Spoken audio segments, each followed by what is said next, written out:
இப்போ பிரஜனனாவும் கலையும் 2 பேரும் உள்ளே வந்திருக்காங்க. வந்த உடனே சபரியை போயிட்டு பார்த்து, "டே ரொம்ப தேங்க்ஸ்டா" அப்படின்னு சொன்னார். நிஜமா எனக்கு ரொம்ப சந்தோஷமாக இருந்துச்சு. அவர் வாயாலேயே நிறைய சாண்ட்ரா கூட சேர்ந்து சபரி பற்றி நிறைய பேசியிருக்காங்க. பட் ஸ்டில் இந்த இடத்துல வந்துட்டு ரியலைஸ் பண்ணி சபரிக்கிட்ட தேங்க்யூன்னு சொன்னார். ஏன்னா அவர் ஒய்ஃப்க்கு வந்து அன்றைக்கி வந்து சபரி தான் ஃபஸ்ட்டு இறங்கி வெளியில் வந்து ஹெல்ப் பண்ணாங்க. ஸோ சபரிக்கு அது கிடைச்ச ஒரு அக்னாலஜ்மெண்ட் மாதிரி நான் ஃபீல் பண்ணேன். தேங்க்யூன்னு சொன்னார். அப்புறமா விக்ரம் கிட்ட போயிட்டு பேசினார். விக்ரம் கிட்ட போயிட்டு என்ன பேசினார்னா, விக்ரம் சொல்கிறாரு, "நானும் சாண்ட்ரா ஃப்ரெண்ட்ஸாகவும் நான் நினச்சி கூட பார்க்கல" அப்படின்னோடனே, ஆமாம் நானும் தான் நினச்சி பார்க்கல, பட் இது தாண்டா அந்த வீடு, இந்த வீடு அப்படி தான் இருக்கும் அப்படின்னு கொஞ்சம் பாசிட்டிவாக இருக்கார். எனக்கு தெரிஞ்ச ஒரு வேளை அவர் தனியாக விளையாண்டுருந்தா மேபி இன்னும் கொஞ்சம் ஷைன் பண்ணியிருந்திருப்பாரோ அப்படின்னு தோணுச்சு.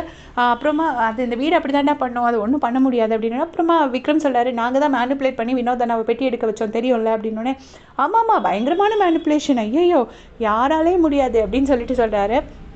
அப்புறமா பார்த்தீங்கன்னா அந்த இடத்துக்கு அரோரா வராங்க. அரோரா வந்து ரொம்ப க்யூட்டான ஒரு கவுன்லாம் போட்டுட்டு வராங்க. உடனே, "ஓஹோ யாரையோ பார்க்குறதுக்கு ரெடி ஆகிட்டு இருக்க போல இருக்குது" அப்படின்னு சொல்கிறாரு.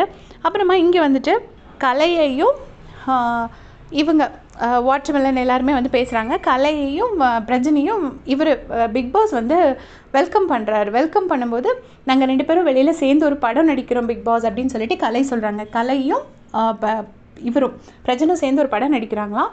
அதுக்குள்ளே கலை வெளியில் போயிட்டு ஒரு கவர்மெண்ட் எக்ஸாம் எழுதி பாஸ் பண்ணியிருக்கார் போல இருக்குது. மனுஷனுக்கு மண்டை உடம்பு பூரா மூளை தான் போல இருக்குது. அதையும் ஒரு எக்ஸாம் எழுதி பாஸ் பண்ணியிருக்கேன் அப்படின்ட்டு அதையும் சொல்கிறாரு. அப்புறமா பிக் பாஸ் சொல்கிறாங்க, "வெளியுலக இதெல்லாம் இங்கே உள்ளே சொன்னீங்கன்னா அப்புறம் உங்களுக்கு பதிலாக நான் எலுமிச்சம்பழத்தை உருட்டி விட்டுருவேன்" அப்படின்னு சொல்லிட்டு கலையை போட்டு டீஸ் பண்ணுறாரு. ஏன்னா கலை எலுமிச்சம்பழத்தை உருட்டி விட்டாங்கன்னு சொல்லிட்டு நிறைய புரளிலாம் வந்துச்சு. உண்மையிலே உருட்டி விட்டாரா இல்லையான்னு எனக்கு தெரியாது. பட் நிறைய பேர் நான் சோஷியல் மீடியாவில் அவரை டீஸ் பண்ணி நான் பார்த்துருக்கேன். அதை வந்து பிக் பாஸ் சொல்கிறாரு, "நான் எலுமிச்சம்பழத்தை உருட்டி விட்டுருவேன்" அப்படின்னு சொல்லிட்டு ரொம்ப ஃபன்னாக எல்லோரும் பேசிகிட்டு இருக்காங்க. எல்லோரும் அடுத்து கண்டஸ்டன்ஸ் யார், இனி துஷாரும் இன்னொருத்தர் அமித்தும் வரதுக்காக வெயிட் பண்ணிகிட்ருக்காங்க.